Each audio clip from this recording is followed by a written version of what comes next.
रायगड प्राधिकरणचा निधी योग्य कामासाठी वापरा. जिजामाता राजवाडा आणि समाधीचे संवर्धन करण्याची आमदार प्रवीण दरेकरांची सभागृहात मागणी. किल्ले रायगड प्राधिकरणच्या माध्यमातून होणारी विकास कामे नक्की कोणती व कोणत्या प्राधान्याने होत आहेत?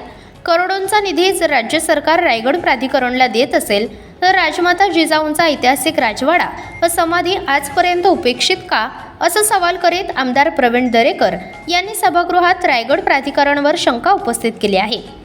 विधान परिषद सभागृहात आमदार मिलिंद नार्वेकर यांनी आमदार प्रवीण दरेकर यांचे गाव असलेल्या महाड येथील राजमाता जिजाऊंच्या राजवाड्याची दुरावस्था झाली असल्याचा तारांकित प्रश्न उपस्थित केला. याच प्रश्नावर उपप्रश्न विचारित आमदार प्रवीण दरेकर यांनी संपूर्ण रायगड प्राधिकरणच्या कामांवरच शंका उपस्थित केली. राज्य सरकार रायगड प्राधिकरणसाठी 600 कोटींच्या निधीची तरतूद करत असते, मात्र हा निधी प्राधान्याने करावयाच्या कामांसाठी खर्च न करता नको तिथे खर्च होत आहे. खरं तर एवढ्या निधीमधून राजमाता जिजाऊ यांच्या राजवाड्याचे उत्तम संवर्धन झाले असते. तसेच एक सुंदर व महाराष्ट्राला गौरव वाटेल असे जिजाऊंचे स्मारक आणि समाधीचे सुशोभीकरण करता आले असते, मात्र तसे झाले नसल्याची खंत व्यक्त करीत दरेकर यांनी रायगड प्राधिकरणवर सवाल उपस्थित करत चौकशीची मागणी केली आहे. आमदार प्रवीण दरेकर यांच्या या मागणीचे महाडसह रायगड खोऱ्यातील नागरिक व शिवप्रेमींनी समर्थन केले असून छत्रपती संभाजीराजेंच्या या भ्रष्ट कारभारातून रायगड प्राधिकरणची मुक्तता करावी अशी मागणी आता स्थानिकांकडून होऊ लागली आहे. कृषी दर्पण न्यूज चॅनलसाठी राजेंद्र जैतपाळ, महाड, रायगड. यांना मी धन्यवाद देईन की आमच्या रायगडच्या जिजामातांच्या समाधीचा मूलभूत सुविधांचा प्रश्न या ठिकाणी उपस्थित केला आहे. सभापती महोदय, माझा उत्तरालाच आक्षेप आहे.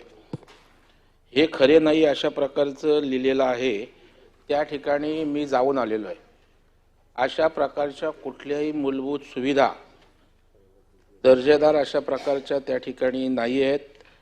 आता माठातना पाणी प्यायचे दिवस गेलेले आहेत ना. राजमाता जिजाऊंचं समाधीस्थळ कुठल्या लेवलला आपण ते विकसित केलं पाहिजे.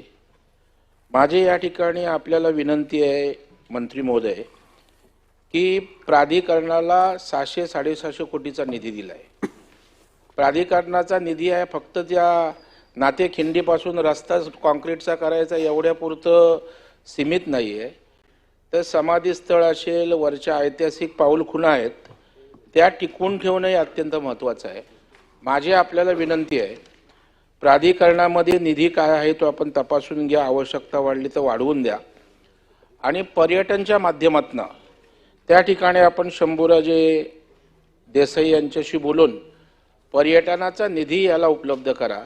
आणि राजमाता जिजाऊला त्या ठिकाणी त्या मातेचं असं स्मारक त्या ठिकाणी व्हायला पाहिजे राजमातेचं, की आपण छत्रपतींचं नाव घेऊन मंत्री महोदय त्या ठिकाणी राज्यकारभार करतो, तर आपण त्या प्राधिकरणाचा निधी आहे तो किती उपलब्ध करून देणार, कधी उपलब्ध करून देणार, आणि पर्यटन विभागाकडे आपण याकरता त्या ठिकाणी वाढीवचा निधी देणार का, अशा प्रकारचा माझा प्रश्न आहे. आणि प्राधिकरणाच्या कामाचा आढावा आपण त्या ठिकाणी घ्या. काय झालं, प्राधिकरण हे त्या ठिकाणचं आपलं रायगड विकसित करणं, ऐतिहासिक त्यांच्या पाऊलखुणा जपणं, राजमाता जिजाऊचं समाधीस्थळ सुशोभीकरण करणं, परंतु त्याच्यात नेमकी कुठली कामं झाली आहेत, किती खर्च झाला आहे, प्रॉपर त्या विषयावर झाला आहे का, याचं पण एकदा मूल्यमापन करण्याची आवश्यकता आहे. तर अशा प्रकारचं ते आपण करणार का.